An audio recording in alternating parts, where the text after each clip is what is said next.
Listës së qytetarëve të infektuar me HIV/AIDS ju shtua një i burgosur pak ditë më parë. 31 sosh janë diagnostikuar me këtë sëmundje ngjitse përgjatë 2025-s, derisa janë shënuar 6 vdekje, 4 nga ta në klinikën infektive.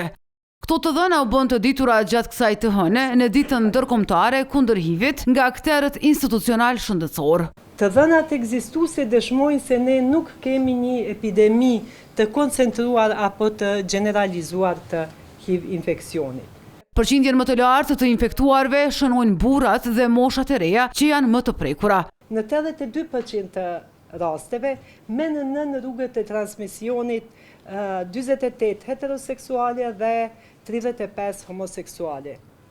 Për 15% të totalit, rruga e transmetimit është e panjohur. Prishtina është qyteti me më së shumti raste të zbuluara me HIV, duke u pasuar në zona tjera urbane. Ministria e Shëndetësisë përkujdeset që terapia mos mungoj për këtë grup pacientësh, ku u tha se edhe për 2026-ën është siguruar.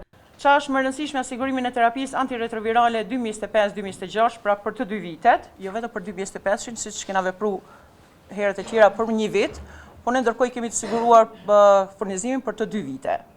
Në Kosovë, rasti i parë me HIV është regjistruar me 1986 dhe që nga atëherë deri më tani në vend janë diagnostikuar 246 raste me këtë sëmundje infektive dhe përgjatë kësaj periudhe kanë vdekur 57 nga ta.